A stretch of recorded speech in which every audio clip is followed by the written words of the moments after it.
तड़पाओ मेरी जान, यूं न तड़पाओ, यूं न तड़पाओ मेरी जान, यूं न तड़पाओ। किस बात का तुझको डर है, तेरे सामने तेरा जिगर है। कभी दूर न होना मुझसे, मुझको तो बस ये डर है। मैं दुनिया भुला दूंगा रिमसा तेरे प्यार में, मैं सब कुछ लुटा दूंगा रिमसा तेरे प्यार में। मैं दुनिया भुला दूंगा रिमसा तेरे प्यार में, मैं सब कुछ लुटा दूंगा रिमसा तेरे प्यार में। और रिमसा तेरे प्यार में, रिमसा तेरे प्यार में।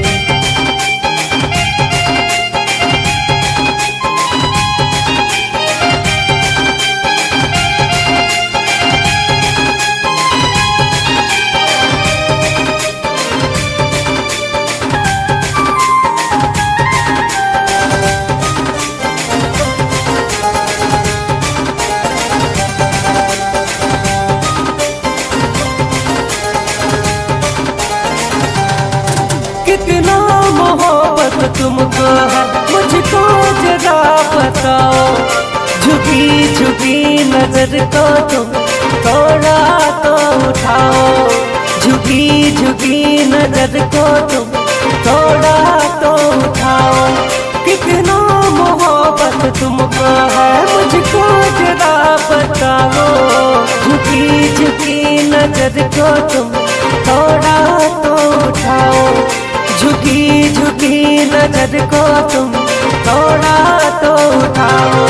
लव यू मेरी जान है तू, है खुदा की कसम पहचान है तू। मेरे दिल की धड़कन कहती है Rimsa I love you, Rimsa I love you. मैं दुनिया भुला दूंगा रिमसा तेरे प्यार में, मैं सब कुछ लुटा दूंगा रिमसा तेरे प्यार में, रिमसा तेरे प्यार में।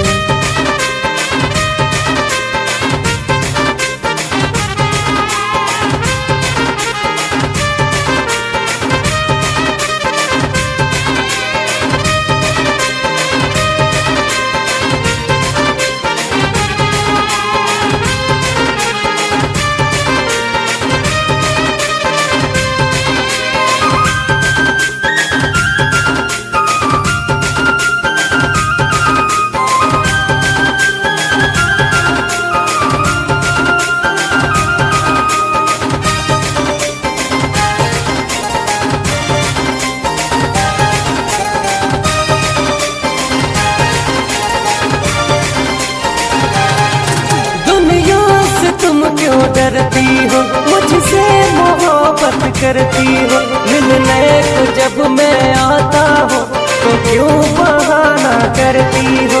मिलने को जब मैं आता हूँ तो क्यों बहाना करती हो। दुनिया से तुम क्यों डरती हो मुझसे मोहब्बत करती हो।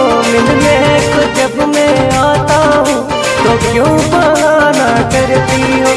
मिलने को जब मैं आता हूँ तो क्यों बहाना करती हो। लव यू मेरी जान है तू, है खुदा की कसम पहचान है तू। मेरे दिल की धड़कन कहती है Rimsa I love you, Rimsa I love you. यूं न तड़पाओ मेरी जान, यूं न तड़पाओ, यूं न तड़पाओ मेरी जान, यूं न तड़पाओ। किस बात का तुझको डर है, तेरे सामने तेरा जिगर है। कभी दूर न होना मुझसे, मुझको तो बस ये डर है। मैं दुनिया भुला दूंगा रिमसा तेरे प्यार में, मैं सब कुछ लुटा दूंगा रिमसा तेरे प्यार में। मैं दुनिया भुला दूंगा रिमसा तेरे प्यार में, मैं सब कुछ लुटा दूंगा रिमसा